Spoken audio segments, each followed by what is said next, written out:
Welcome to another edition of Language of the Gods, where we discuss issues and topics relating to metaphysics, astrology, and astrotheology. Here we delve into the dark recesses of hidden knowledge in an attempt to draw out the truth which has been suppressed and distorted by a sinister hidden hand over centuries of control and manipulation, as they work together towards their ultimate objective of global governance under an all-encompassing technological control grid.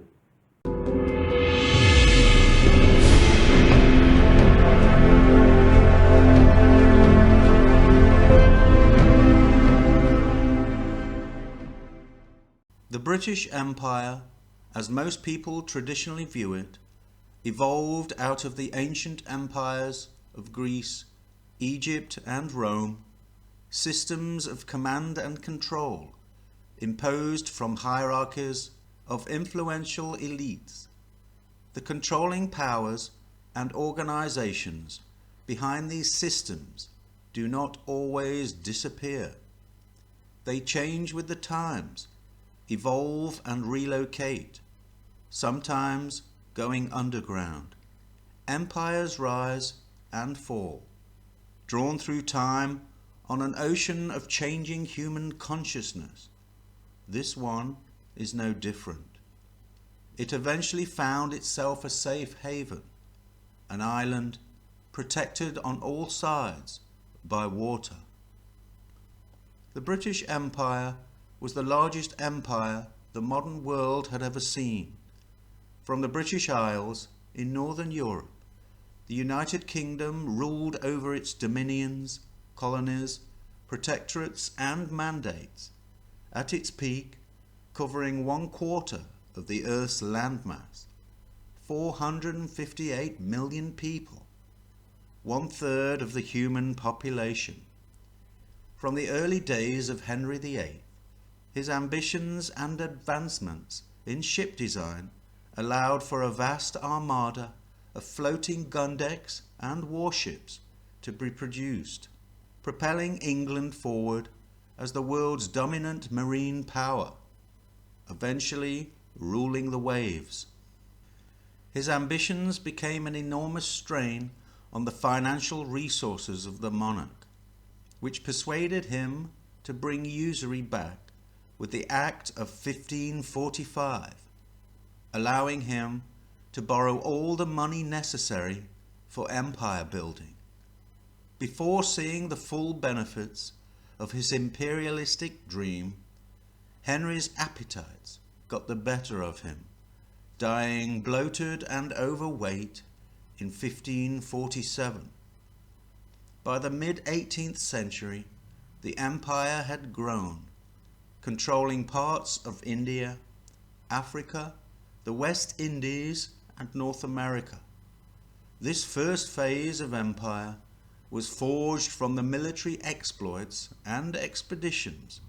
The control of trade routes and merchants drove it forward, developing vast networks of commercial activity which helped finance even greater expansion all over the world.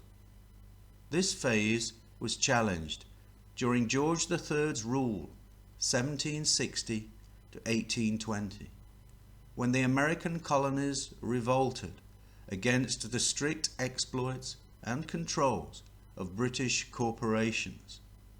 The colonies temporarily freed themselves in 1776 with their Revolutionary War of Independence. where a new constitution and Bill of Rights emerged.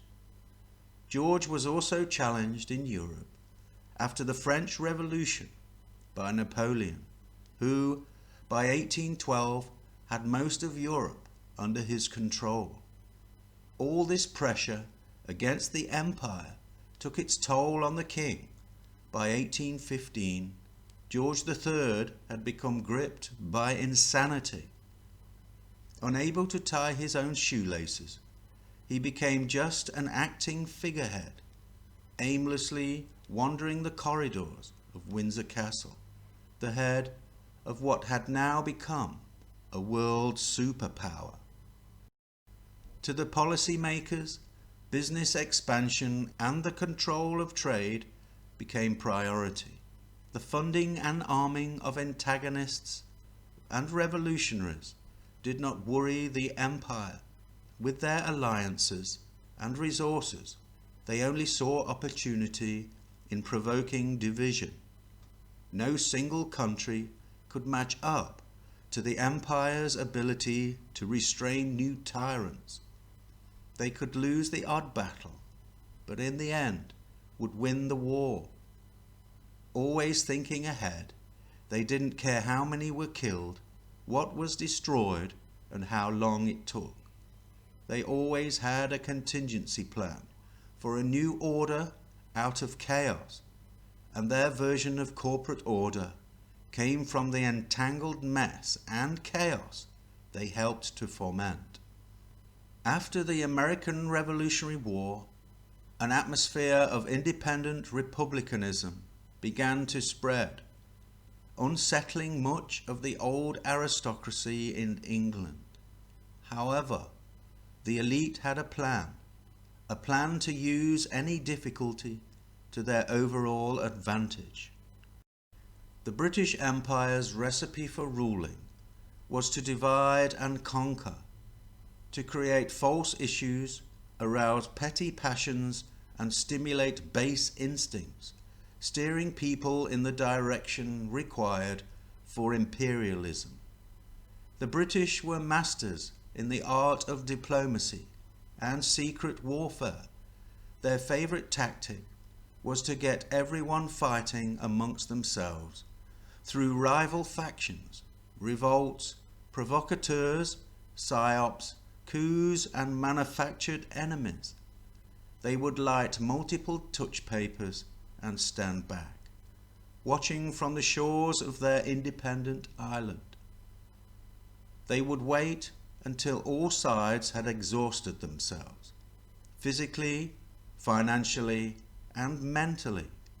Then they would send in their armies, representatives, and diplomats to negotiate solutions that favoured the advancement of their own control and power.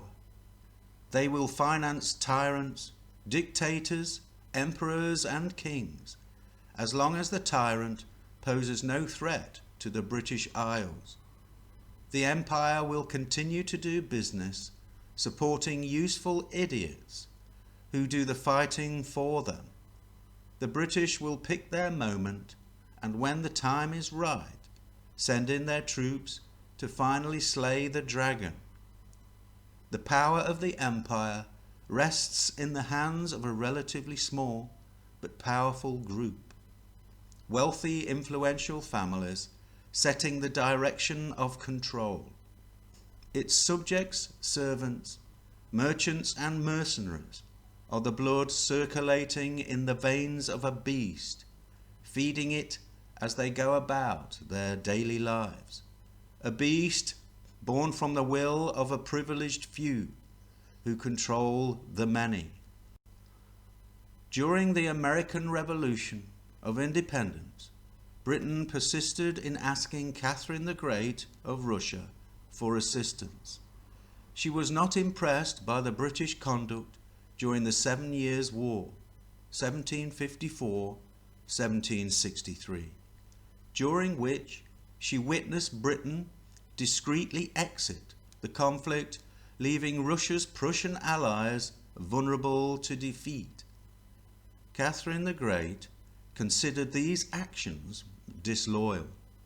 Consequently, she became concerned and saw Britain as an untrustworthy ally.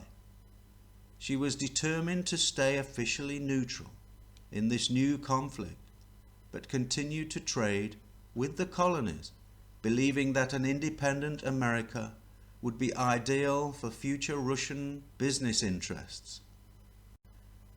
With America free from Britain, the empire would have to turn to other countries like Russia for necessary supplies and resources. Britain, at its greatest time of need, saw Russia's position as a humiliating stab in the back. Now the empire was storing up enemies all across the known world. Louis XVI of France, 1774-1792, had also allied himself with the independent United States against the British, partially motivated by revenge for losses during the 7 Years' War. Furthermore, the French had been secretly supplying goods to the United States from 1775. The financial and military aid made by France was a major contributing factor for America's victory against the British. George III was not too happy with either Louis XVI or Catherine the Great, and by 1778 found himself in a global war with very few allies. Britain had to figure out a way of getting the upper hand, manipulating events which would see their rivals fighting amongst themselves, weakening each other before a final British victory.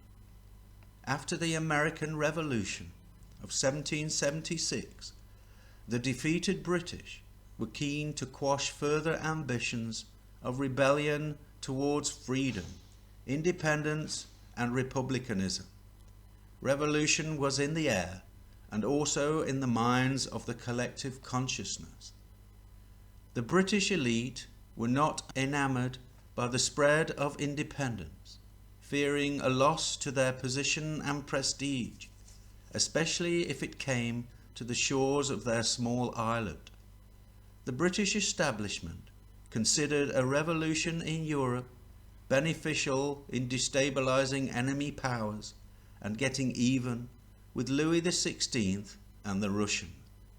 The French Revolution of 1789 went on for approximately 10 years, abolishing feudalism and dismantling the old rule of privileged classes, along with the well-established power base of the Catholic Church. The young French Republic was plagued with various difficulties. A new administration, known as the Directory, found itself swamped by financial instability, suspended elections, and accusations of corruption. It eventually collapsed in a coup led by Napoleon Bonaparte, who became a useful tool in some ways for the British. If Napoleon had ambitions to march across Europe, exposing this fragile republic to new enemies and debt, weakening Russia, Prussia, and Austria in the process, then the British, from their well-defended island, would sit back and watch the spectacle.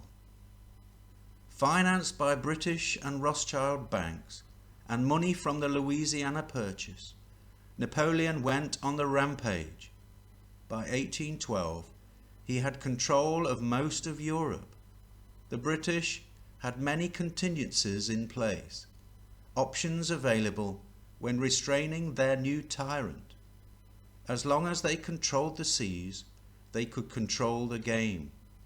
They would make new allies, drawing other nations into fighting, when and where necessary, weakening Napoleon and everyone else, eventually creating an opportunity for the British to play their final hand in his defeat. By placing a tarantula in your enemy's bed does not mean you have a love for tarantulas.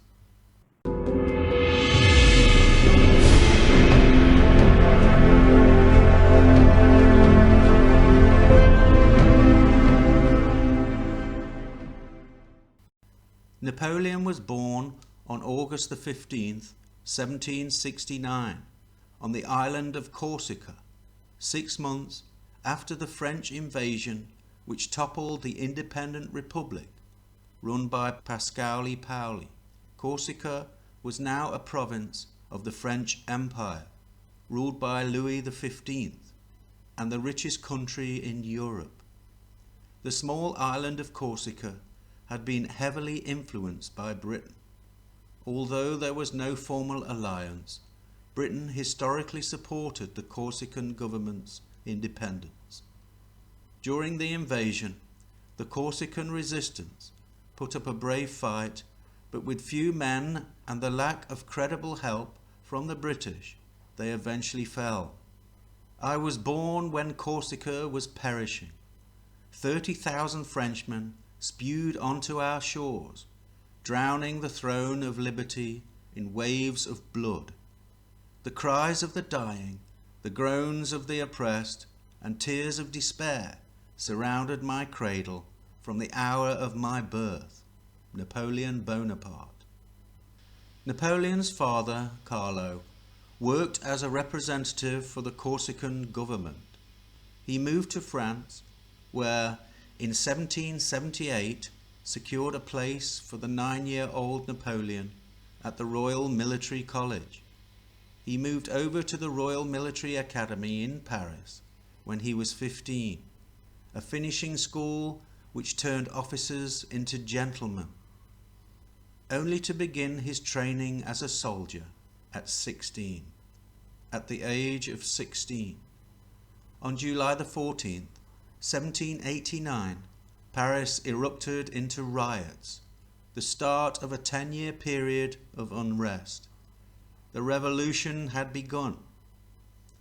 After his training, at the age of 23, he went back to Corsica and threw himself into politics, hoping to join forces with his childhood hero Pasquale Paoli, who was still in control of the Corsican government.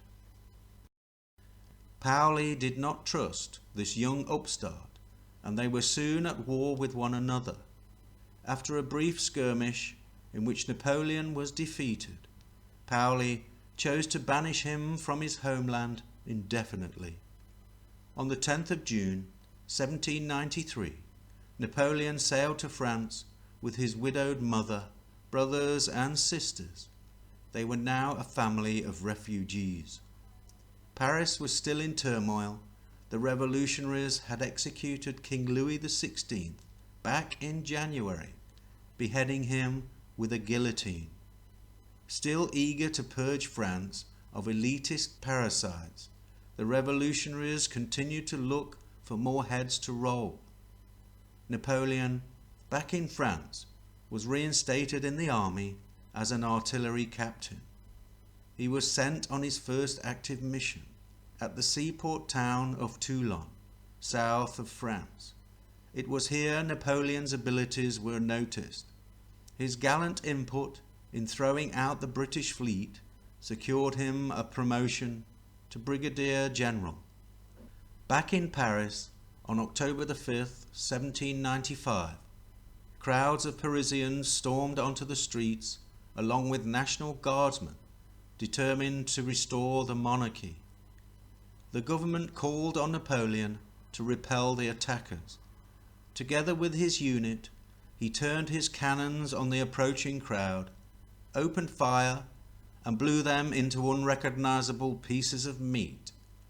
3 weeks later, at the age of 26, he was promoted to general and commander of the Army of the Interior.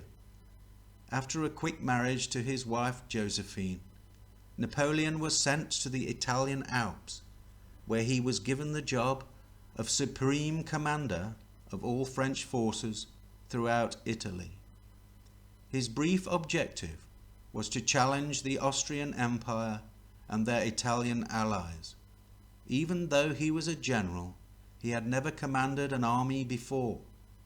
As soon as he arrived, his subordinates knew from his demeanor exactly who was in control. One of his generals was reported to have said, "I don't know why, but this little bastard scares me." By 1797 he had taken Italy and finished off Austria, showing no mercy.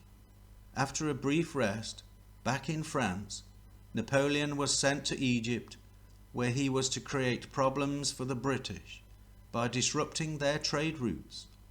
The British were quite happy to see this new general's exploits, as long as he didn't cause them any problems.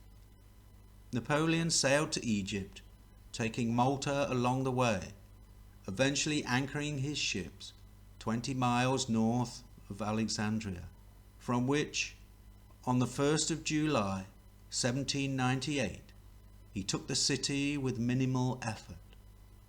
Organizing his troops, he then marched on to Cairo to face 21,000 Mamluks in the Battle of the Pyramids.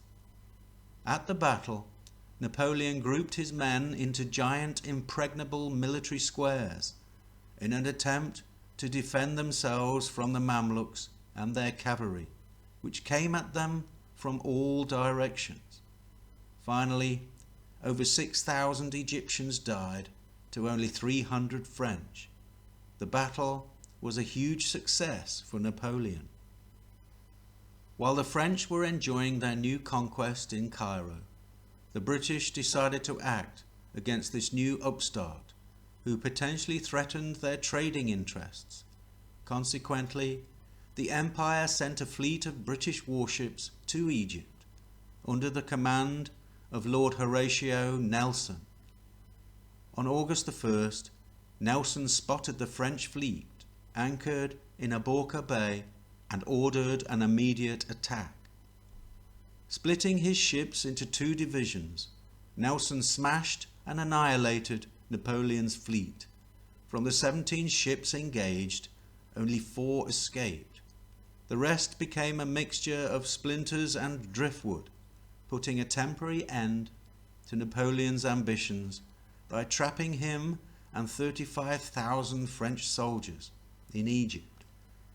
On August the 23rd, 1799, after more than a year in Egypt, exploring and conquering, Napoleon secretly set off for France, leaving 30,000 of his men behind. By October the 9th, he was back in Paris, and within 1 month had seized power by controlling the French halls of government. By the age of 33, he had become king in all but name. Realizing that Napoleon was a loose cannon who had to be reined in, the British declared war on France on May the 18th, 1803. The plan of the British was to use diplomacy, creating allies against Napoleon, getting everyone else to attack and weaken him, making sure he didn't get a foothold on the British mainland. And when the time was right, when Napoleon was vulnerable, they would go in for the kill. On the 2nd of December 1804, in a ceremony at Notre Dame, attended by the Pope, Napoleon Bonaparte was made Emperor of the French Empire.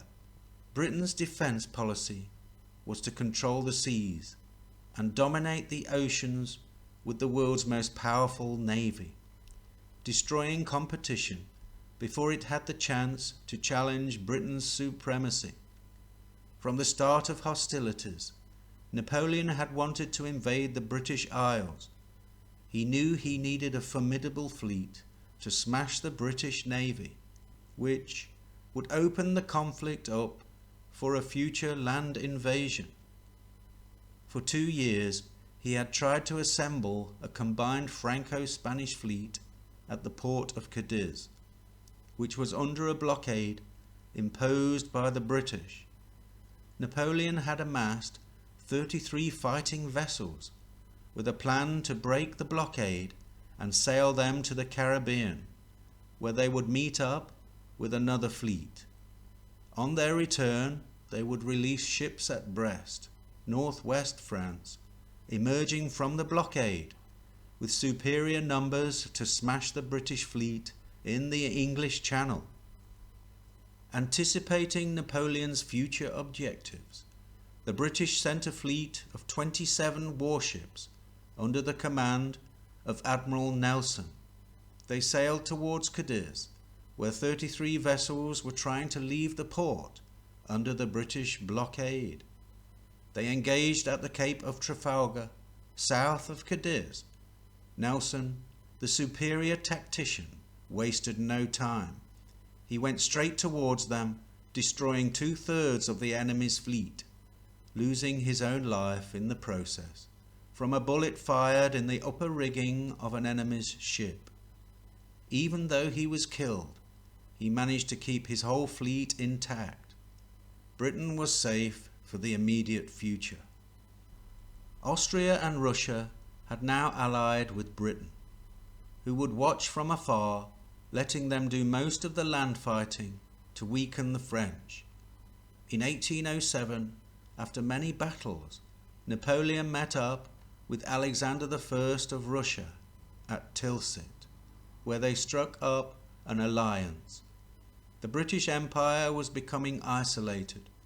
Napoleon had implemented an embargo on all British goods, known as the Continental System. The Berlin Decree of 1806 forbid the import of British goods into all European countries allied with France. This was in response to the British naval blockade forbidding ships leaving French ports. The British would try to contain Napoleon by cutting off supplies reaching his troops. In 1808, Napoleon became suspicious of the Spanish for secretly trading with the British, and as a consequence, he decided to invade. To Napoleon's surprise, the Spanish fought the French vigorously, in a protracted brutal rebellion lasting 5 years. Unable to break the Spanish, the war ebbed away at Napoleon's patience and resources. Britain, still able to trade around the world, was sustaining itself. But the blockade finally took its toll and decimated the Russian economy. Unable to survive, Russia started to trade once again with the British, turning its back on the Continental System. This infuriated Napoleon, who drew up plans to invade the country. At this time, the British had passed new legislation requiring all neutral American ships wishing to trade with Napoleon's Europe to stop at England first in order to pay a trade duty. This allowed the British to check all goods destined for Europe.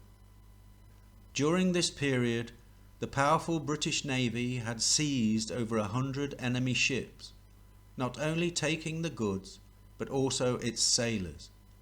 It is estimated that during the first few years of the 19th century, the British had impressed over 6,000 men into its 120,000 ranks. Not only were the British impressing sailors and interfering with trade, they were also stirring up trouble with the native Indians across the Atlantic, arming them against the Americans. This was too much for James Madison, who took his grievances to Congress. Consequently, on June the 18th, 1812, America declared war on the British. With conflicts in multiple countries and continents, this had now become a world war.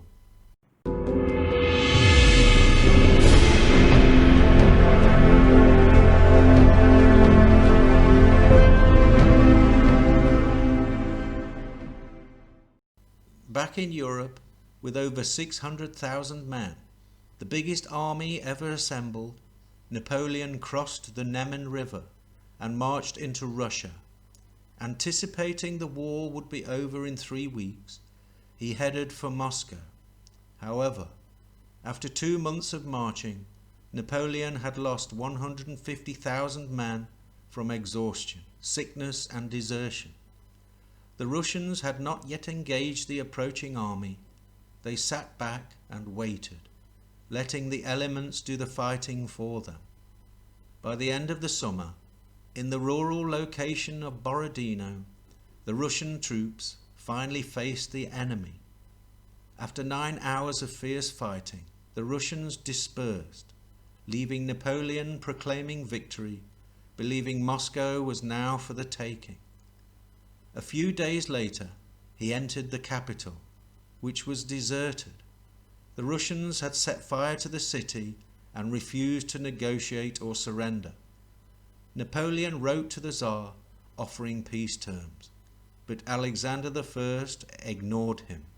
Bitterly disappointed, Napoleon sat in Moscow and waited for 5 weeks, hoping for negotiations to begin. Unable to sustain his position, on October the 19th, Napoleon led his army out of Moscow and headed back to France. 3 weeks later, it began to snow. The harsh Russian winter had arrived early. Over the next few weeks, the temperature fell to a staggering -22. With food supplies running low, cold and exhausted, much of his army froze to death in the open fields. The situation further deteriorated with surprise attacks from Cossacks on all sides. From the initial 600,000 men, only 93,000 returned to France. All the rest perished. This was to be the beginning of the end for Emperor Napoleon. Smelling blood, the British went in for the kill. Allied with his neighbours, they began the slow death of his grip over Europe. By the fall of 1813, Napoleon's armies were hopelessly outnumbered as they retreated all across Europe. In March 1814, the French could only sit back and watch as Tsar Alexander I of Russia marched into Paris and forced Napoleon to renounce his throne. Pleased with the results, the British, along with their allies, chose not to kill Napoleon. Instead, they sent him into exile on the Mediterranean island of Elba. Frustrated and still full of ambition, 11 months later, Napoleon recruited a small army for one last attempt at restoring his throne. He was finally defeated in June 1815 at the Battle of Waterloo by combined British and Prussian forces. During the decades of fighting, an estimated 5 million perished throughout the whole of the Napoleonic Wars. Once again, Britain, partially responsible for financing navy and military support for the war, emerged as the world's most dominant power. Although the British loss of life was significant, considering it was at war with so many factions, it was mild compared to other participants. Britain had succeeded in either ruining its competitors' economies or getting their neighbours to fight them. Finally, to ensure the end of Napoleon's thirst for conquest, the victorious controlling powers of Europe sent him to an island far out in the South Atlantic, the island of St. Helena, where he spent his final years under constant surveillance, dying in 1821 at the age of 51.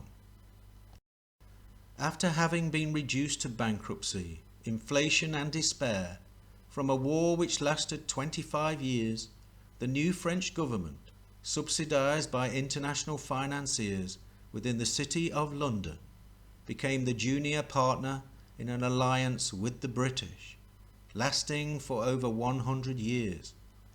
The next phase of the British Empire was to integrate and utilize commerce and industry, creating not only a military empire but an industrial one. Over the next century, under the reign of Queen Victoria, the British Empire was at the forefront of new technology and innovations. With this superiority came an even greater expansion in its dominance. With a network of modern communications and transportation links, the empire grew exponentially. By 1850, Britain had become the largest manufacturing centre on earth. About 50% of all global manufacturing was produced in the UK. By this time, the City of London's financial district was at the heart of the British economy and the empire. At the beginning of the 20th century, most of Europe's ruling monarchs descended from either Queen Victoria of England or Christian IX of Denmark. They were nearly all related to one another, a simple way to keep power within the family. From 1871 onwards, the new unified Germany began to surpass the British economically, with its technical achievements, social reforms, and global exports. While the British elite was still using divide and rule tactics to keep themselves on top, Germany, under Chancellor Otto von Bismarck, created revolutionary new social welfare programs uniting the nation. Germany was the first country to introduce national insurance for sickness, accidents and disabilities, universal healthcare for all its citizens, along with compulsory education and even a state pension. The National Socialist education policy became the envy of the West, with the highest literacy rate in the world at 99%. This level of education provided the nation with more numeracy and literacy skills, creating a society with more engineers, chemists, opticians, skilled managers, knowledgeable farmers, skilled military and factory personnel. In just 63 years, from 1850 to 1913, the German population had nearly doubled, from 35 to 67 million. Its steel production had surpassed both Britain and the United States. By 1914, Germany was producing half of all global electrical equipment and had become one of the biggest exporters in the world.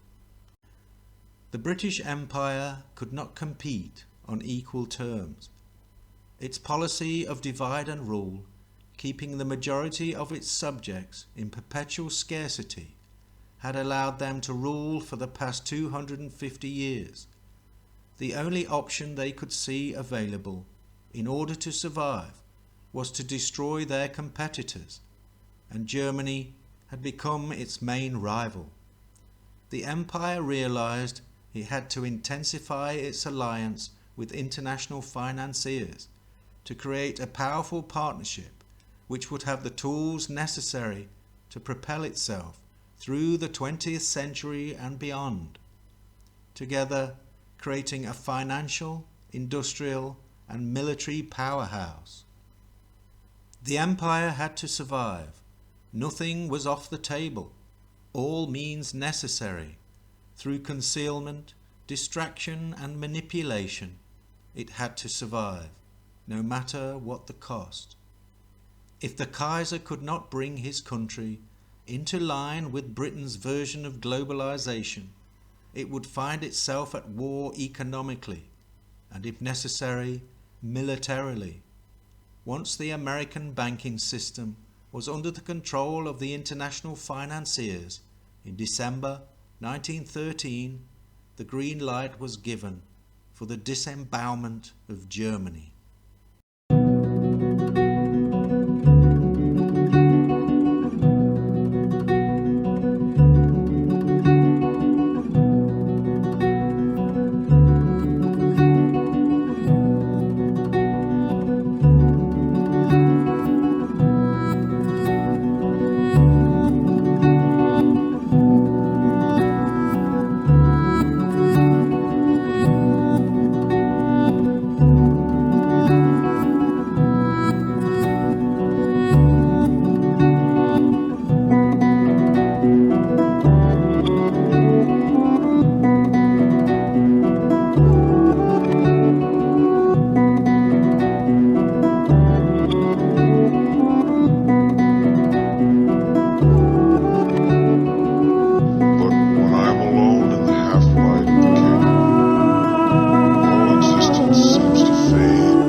British Empire is ruthless and expansive, controlling its subjects through commercial monopolies, corporate contracts, financial dominance, military persuasion, and diplomatic arm twisting.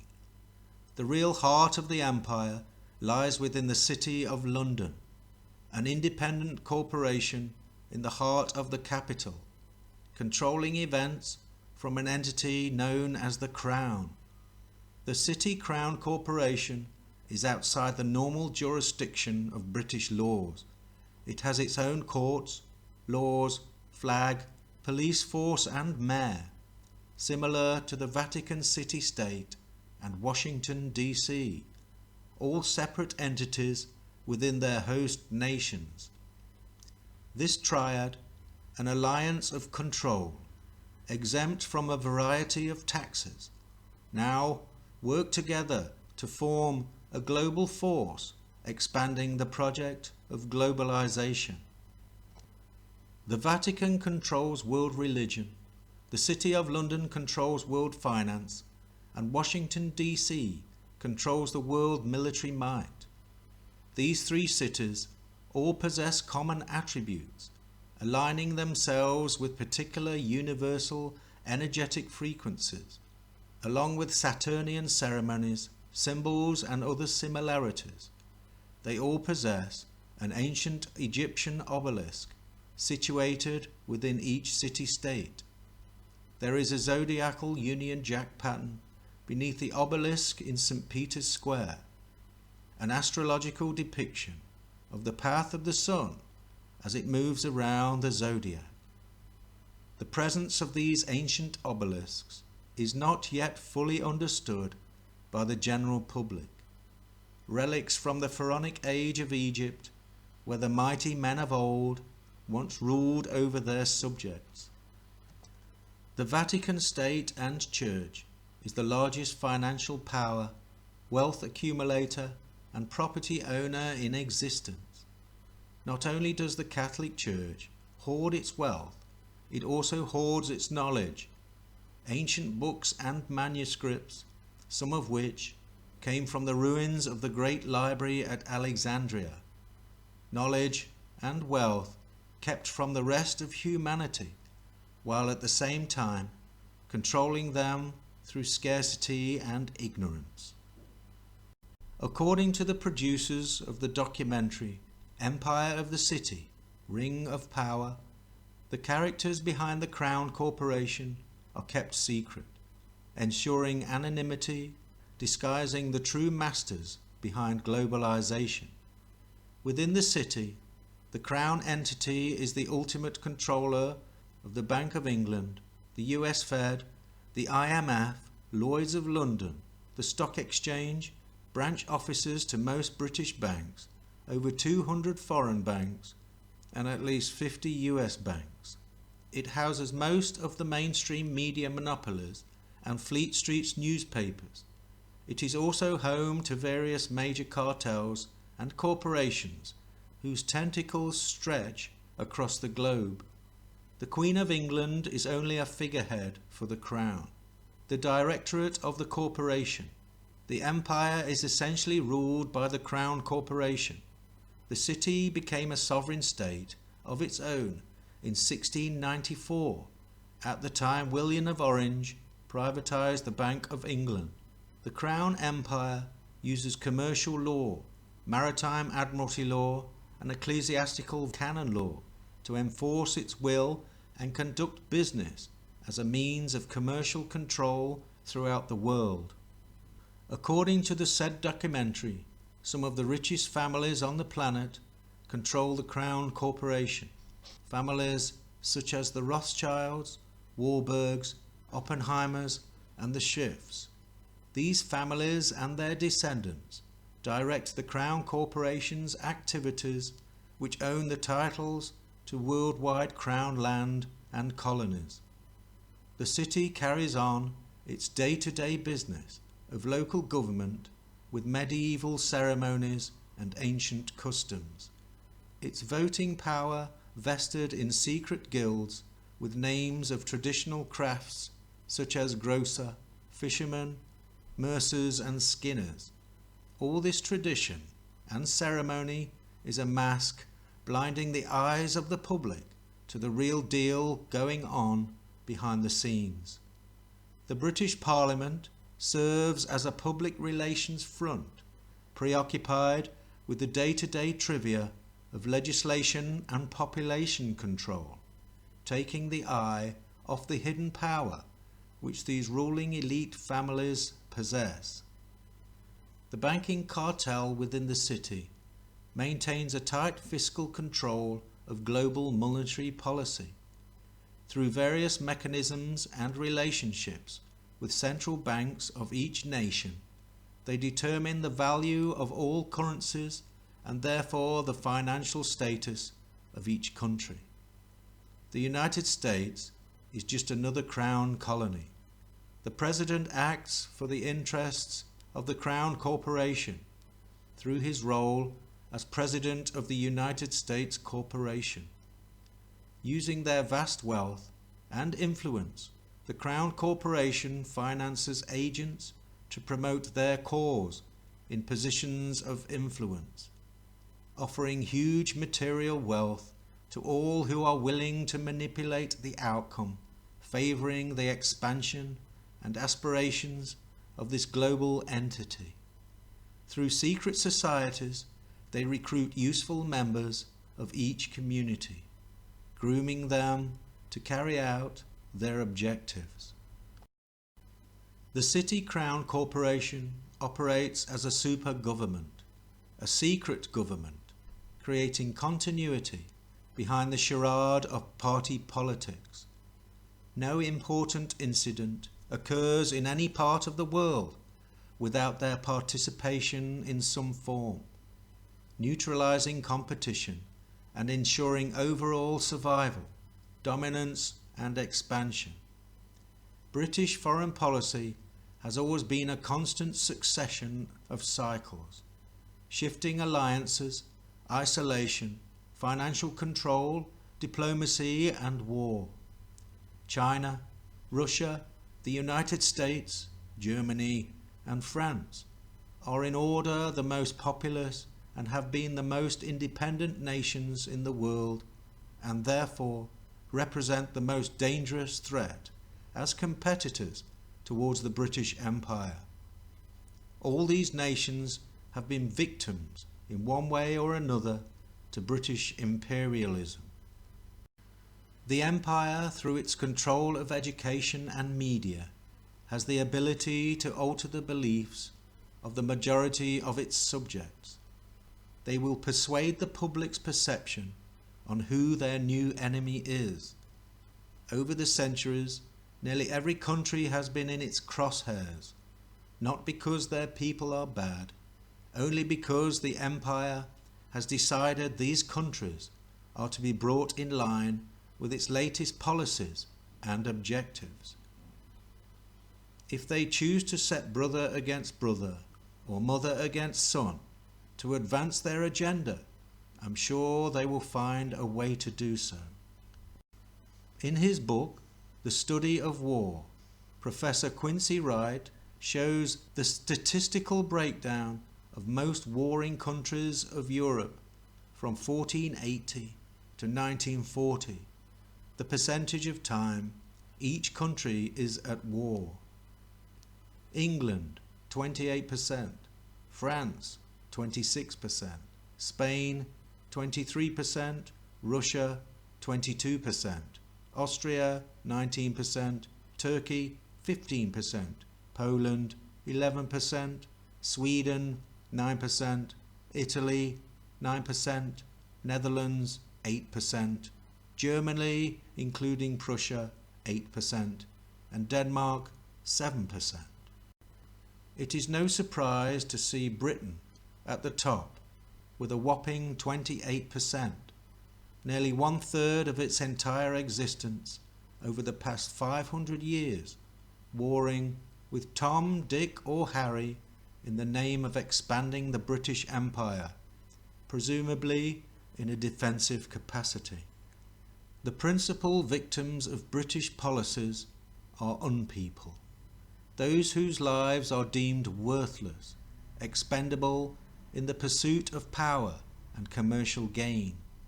They are the modern equivalent of the savages of colonial days, who could be mown down by British guns in virtual secrecy, or else in circumstances where the perpetrators were hailed as the upholders of civilization. Mark Curtis. To plunder, to slaughter, to steal, these things they misname empire, and where they make a wilderness, they call it peace. Publius Cornelius Tacticus.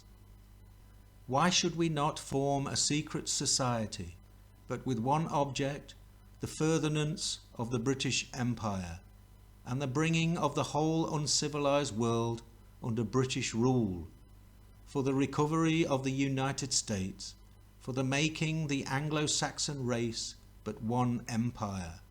What a dream, but yet it is possible. It is possible. Cecil Rhodes.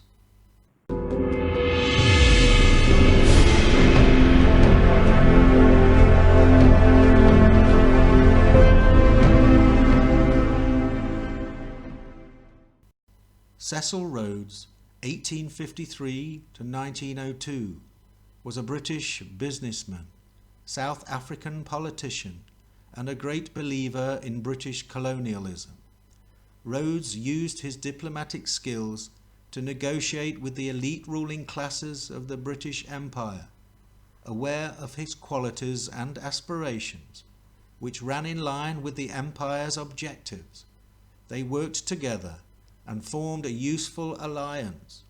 Rhodes would act as a well-paid agent for the Crown, while the Empire would protect his interests using force and diplomacy. Rhodes left a fortune in his will to secret societies and Rhodes scholarships, all with the intention of advancing his dream. I contend that we are the finest race in the world, and that the more of the world we inhabit, the better it is for the human race. Just fancy those parts that are at present inhabited by the most despicable specimens of human beings. What an alteration there would be if they were brought under Anglo-Saxon influence. Look again at the extra employment a new country added to our dominions gives. Cecil Rhodes. His vision for an imperial federation which would unify Britain and the United States into a controlled globalized system throughout the whole world would begin to materialize after his death. At the turn of the 20th century, the British Empire was vulnerable under its old format. The sheer weight of US, Russian and German industrial and commercial growth was in competitive terms too great for the empire to compete against alone. A new approach had to be devised. In 1909, with the Rhodes legacy, Lord Alfred Milner and others created a secret society known as the Round Table, a group of influential individuals, all with a common purpose, the survival of the empire. With its wealth and influence, it financed agents to infiltrate all major spheres of power, steering policy towards a favourable outcome. From this successful group, other organisations, offshoots were born, interconnecting in a huge web, creating a shadow government of continuity, irrespective of who was in power within the old frameworks of democracy. A network of secret societies, government agents and institutes, just as Cecil Rhodes had envisaged. The objective was to consolidate power into the hands of this elite, with a single global financial system backed up by its own army, all controlled by the same forces behind the British Empire. In his book, Tragedy and Hope, Carroll Quigley identifies the Round Table as the hub of the international Anglophile network, it has been speculated that offshoots of this round table group worked together to consolidate power into the hands of the three city-states. These organizations include the League of Nations, 1920, Royal Institute of International Affairs, Chatham House, 1920, the Council on Foreign Relations, 1921, United Nations, 1945, Bilderberg Group, 1954, the Club of Rome, 1968, and the Trilateral Commission, 1973.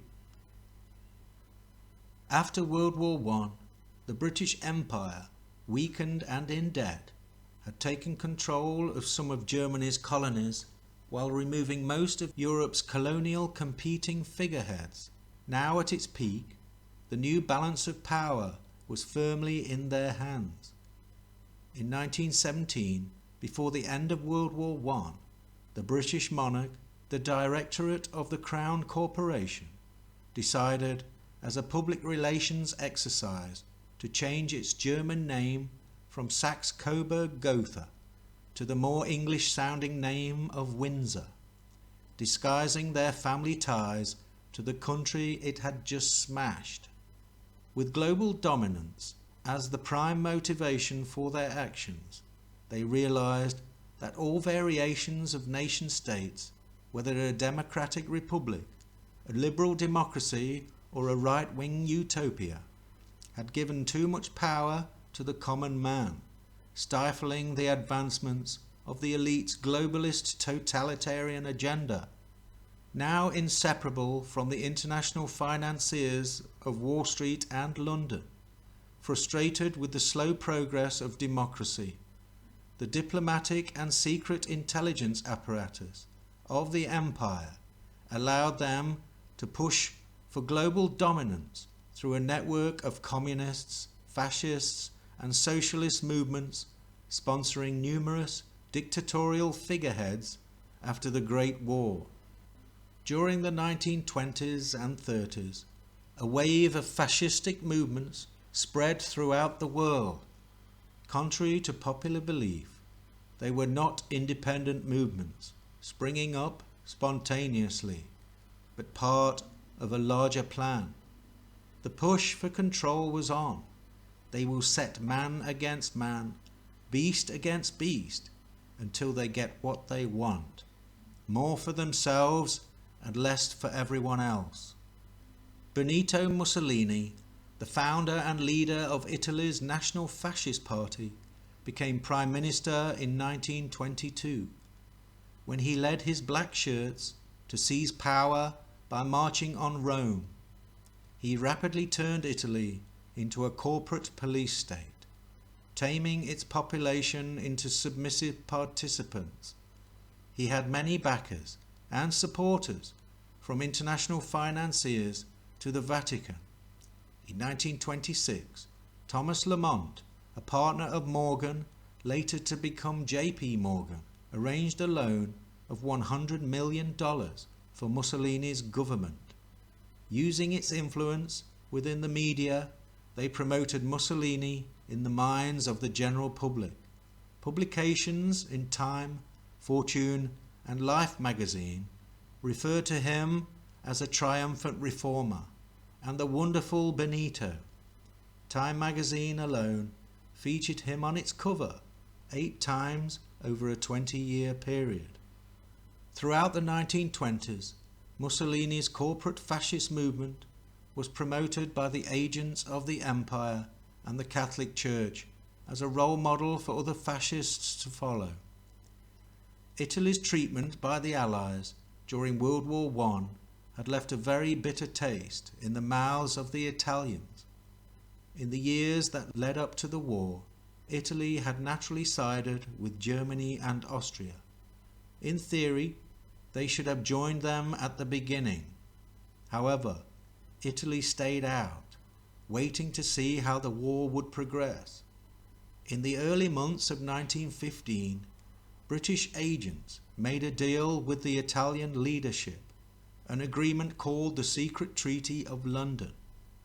The treaty was too tempting for the Italians to refuse, offering them large sections of territory around the Adriatic Sea. The Allies wanted a new front in the south, which would eventually split and weaken the Central Powers.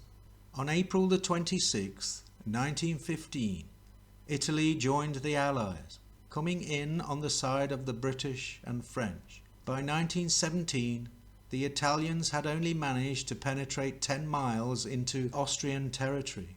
Then came the disaster of Caporetto, where the Italians had to fight the whole of the Austrian army, along with 7 divisions of German troops. At this point, the Italians lost 300,000 men in the disastrous offensive. By the end of the war, the Italians were bankrupt, with inflation running rampant. They had over 2 million casualties, with 600,000 dead.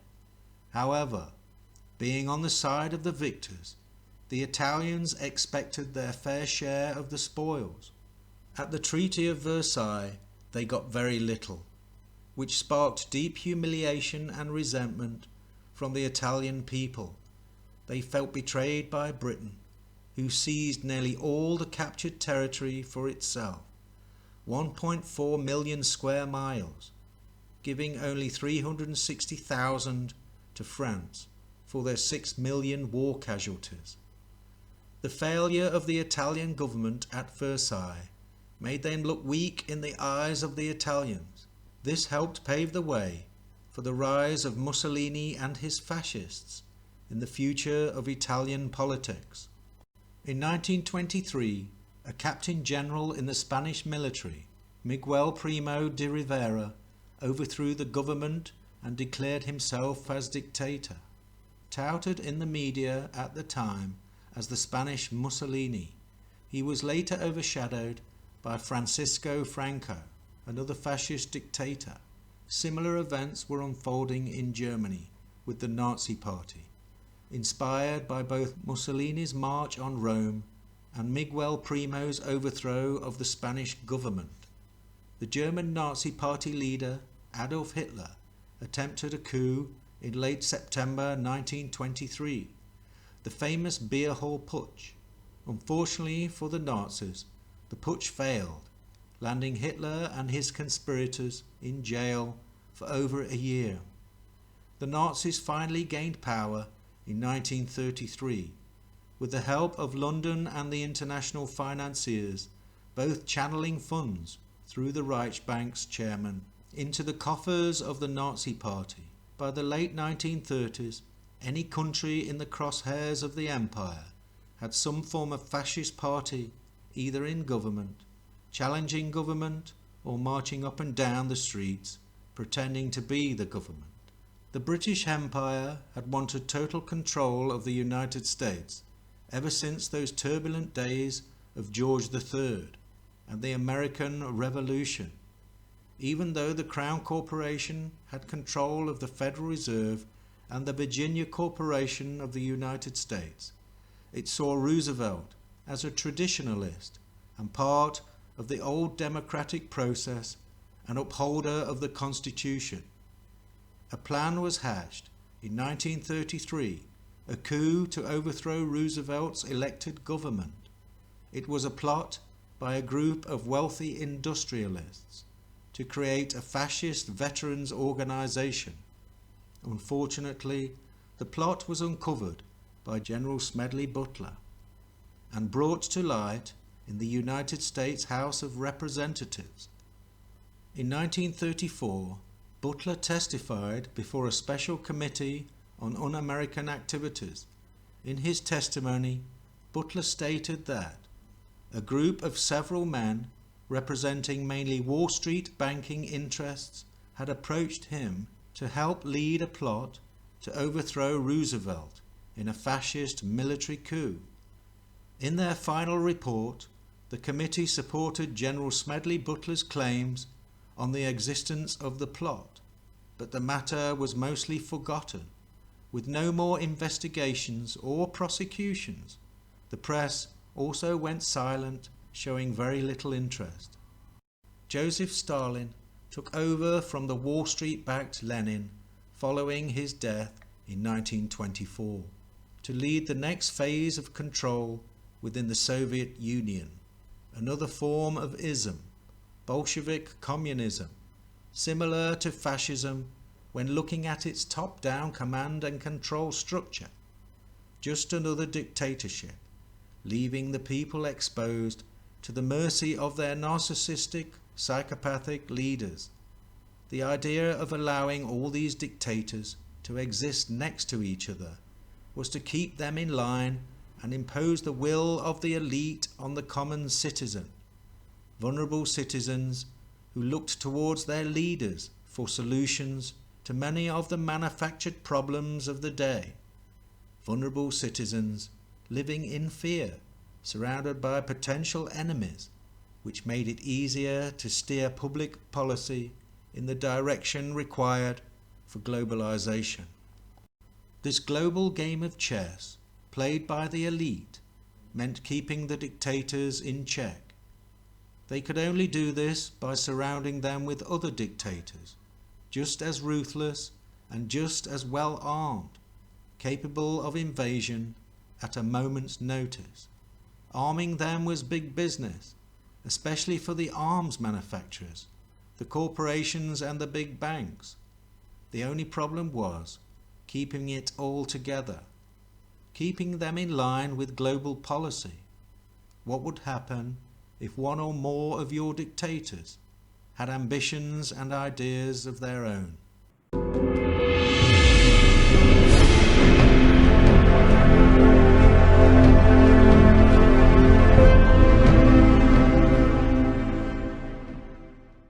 Already planning ahead, the international financiers allied themselves by financially helping the German National Socialist Party. The Zionist faction within World Jewry had plans to create a homeland for the Jews in Palestine, to be run by a Zionist government. The National Socialists, NA, and the Zionists, ZI, both had common goals concerning the Jews in Europe. The German National Socialists would help the Zionists round up all European Jews and send them to Palestine. The Zionists had difficulty in the past persuading Jewish families to resettle in the new homeland, which Britain gave to the Rothschild Zionists through the Balfour Declaration at the end of World War I. Many were reluctant to leave because they had established successful businesses and were comfortable in Germany and other parts of Europe. Certain objectives needed to be realized for the next war, a war that seemed inevitable, especially if the British Empire and the Crown Corporation had something to do with it. Number 1. The expulsion of Jews from Europe to Palestine. The transfer agreement on the 25th of August 1933, an agreement made between the Zionist Federation of Germany, the Anglo-Palestinian Bank and the economic authorities of Nazi Germany, designed to facilitate the emigration of German Jews to Palestine. For the Rothschild Zionists to fulfill their desire of populating Palestine with European Jews, a situation would have to be created in Europe to make them move, a situation which would make staying intolerable. Number 2. The destruction of German companies and the seizure of assets, companies who were not controlled by international finance or the Crown Corporation. Any large German company which had become a successful contributor to the German economy, with no ties of debt to international finance, free to produce and compete against factories and corporations under the control of the empire, would find themselves in the crosshairs. This strong competitive position was seen as unfair, incompatible with the status quo and balance of power in Europe, a balance which tilted on the side of the empire and the Crown Corporation.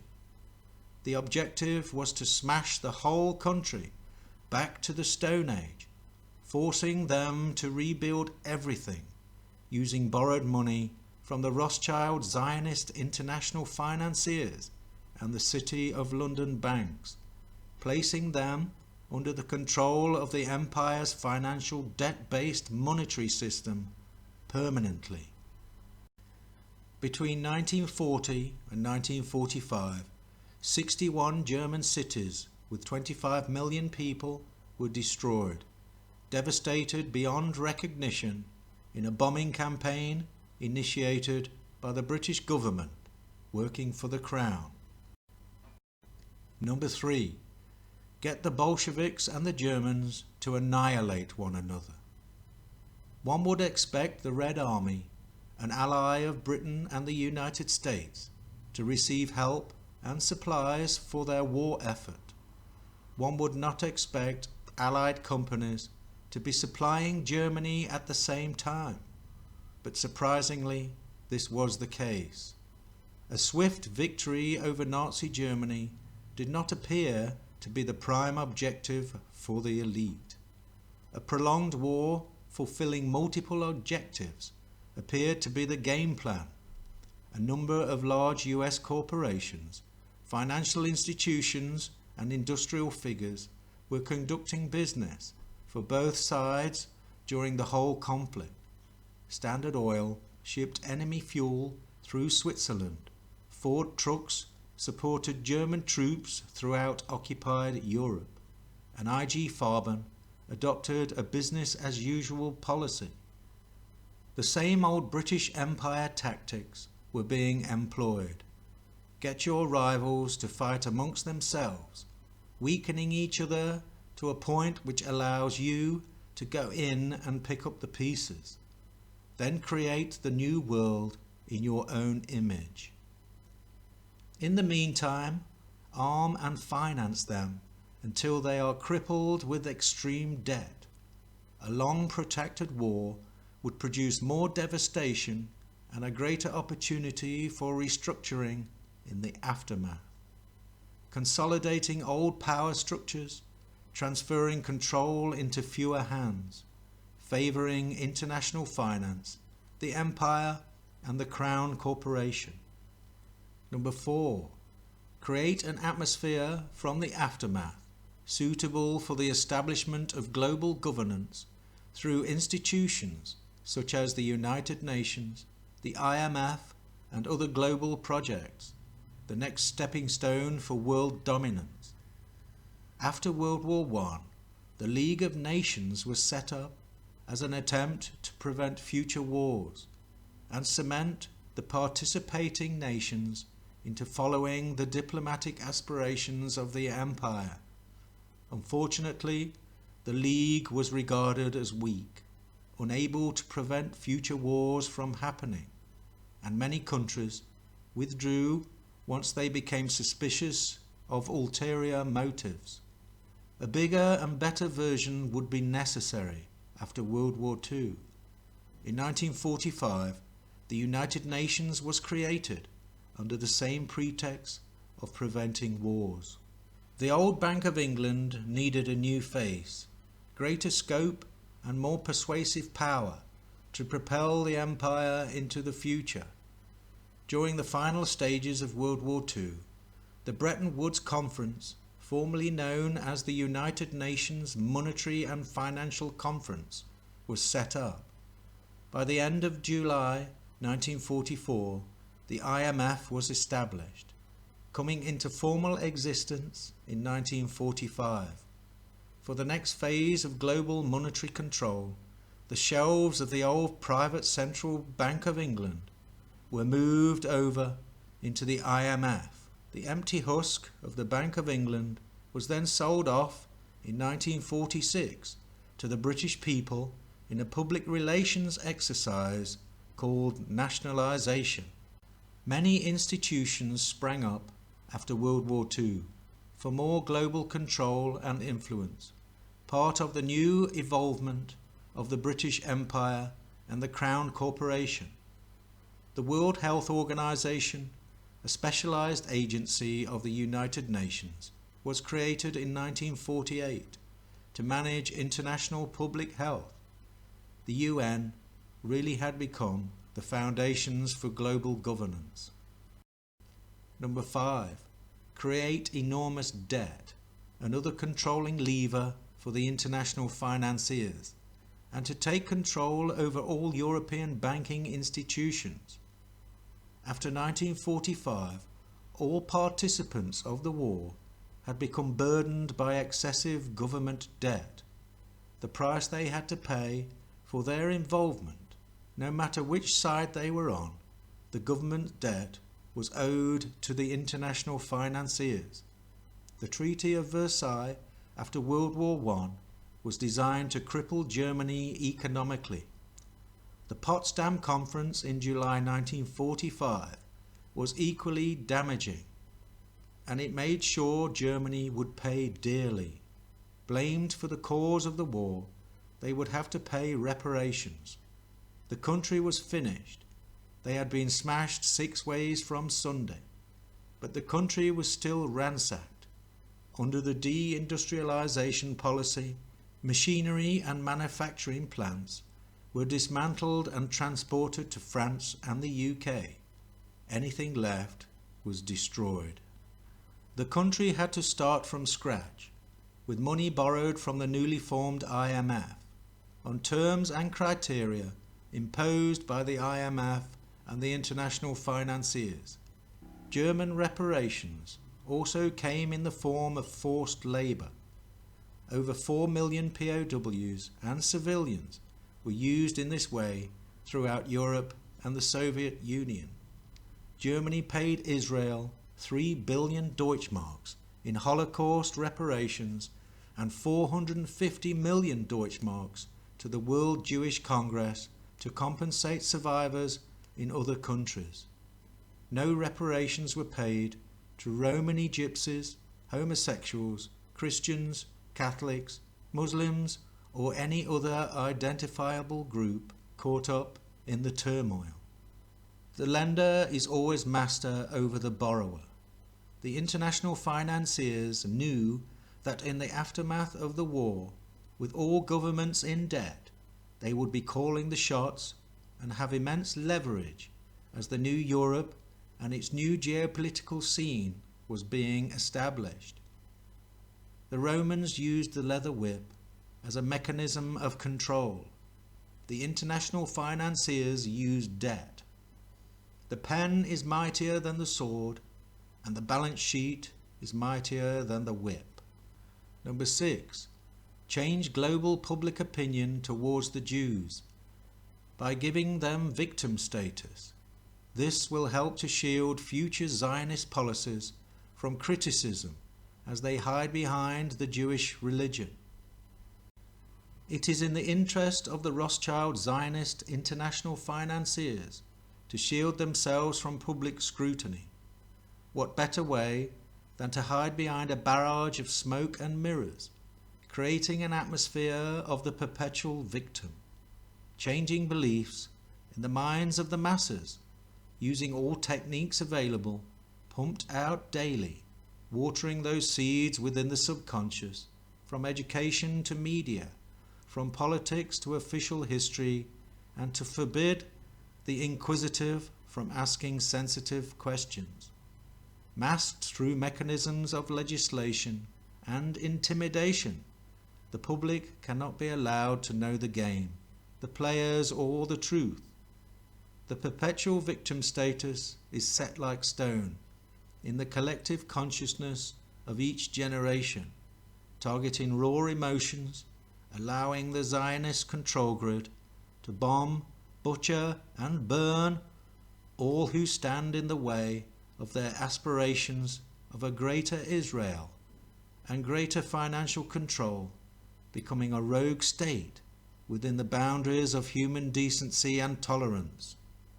The hypocrisy is monumental, all because they hide behind victim status. No one wants to be labelled as an anti-Semite. Number 7. Cause as much chaos as possible for a new order to be implemented afterwards. During the early stages of the war, which many believe was forced upon Germany, Hitler offered numerous peace proposals. Churchill was having none of it. Allied with the international financiers, the annihilation of this competitor was part of the overall strategy for their globalisation project. There was no way they wanted to share power with Hitler. One such peace offering came to the attention of Joseph P. Kennedy, the United States ambassador to the United Kingdom and father of John F. Kennedy. He revealed the terms of this offer to the former President of the United States, Herbert Hoover, who couldn't understand why Britain would not accept. With the onset of mass air raids, Churchill's political difficulties shrank. He could turn the blandest gaze on fresh peace emissaries like the one behind which the British legation correctly detected Hitler's hand that now arrived in Sweden. A Berlin lawyer, Ludwig Weiser, had travelled to Stockholm to contact Sir Victor Mallet through a senior judge and friend of the Swedish monarch, Professor Lars Eckerberg.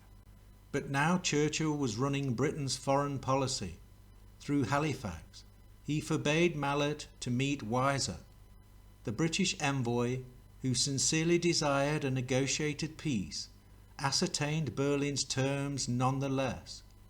They were as before: for Germany, the continent; for Britain, her overseas empire. Eckerberg asked for an answer by the 11th. Halifax and Cadogan brought the resulting Stockholm telegraph over to number 10 on the 10th and left Churchill to think it over.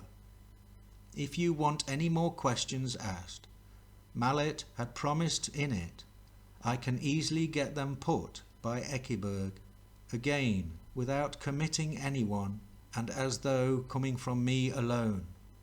Churchill tossed the telegram aside. When the Foreign Office mandarins returned at 7:30 p.m, he had drafted a rejection and was sprawled in bed in his flowered Chinese dressing gown, drawing on a Havana cigar. Kennedy learned of this episode and revealed it to former President Herbert Hoover, told Hitler's terms, and former President gasped. Why didn't the British accept? Nothing but Churchill's bullheadedness, replied Kennedy. From Churchill's War by David Irving.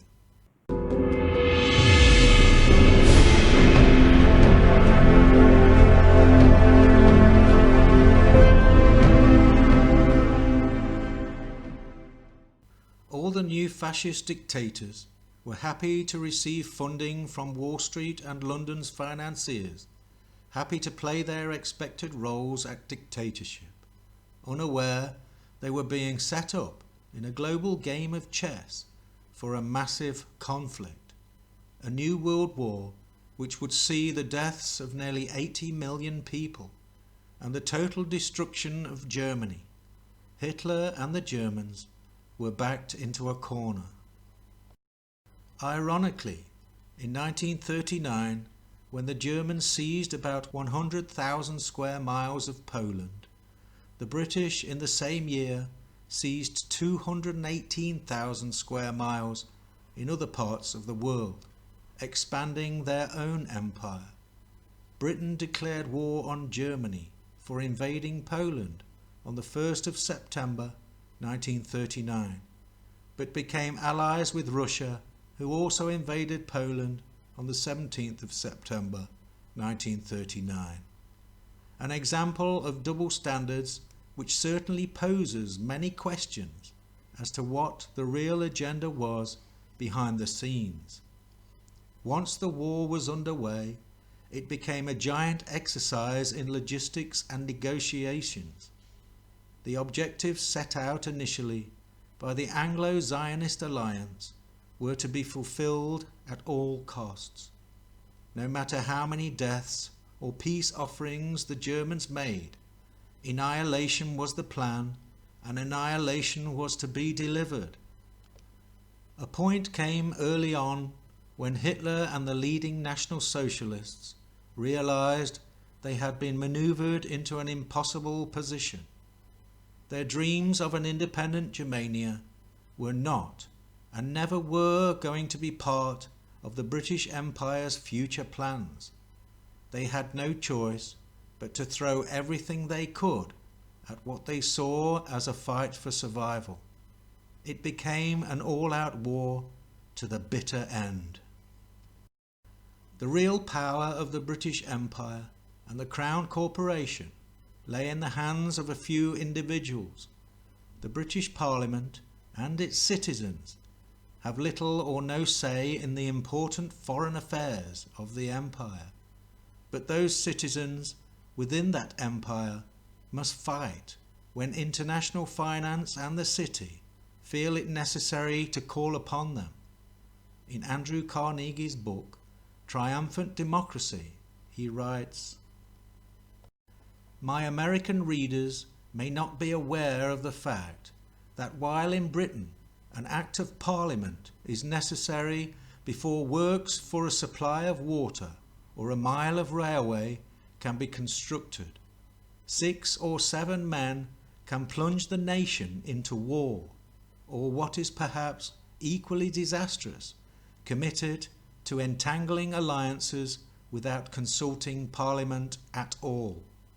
This is the most pernicious, palpable effect flowing from the monarchical theory, for these men do this in the King's name, who is in theory still a real monarch, although in reality only a convenient puppet to be used by the cabinet at pleasure to suit their own ends."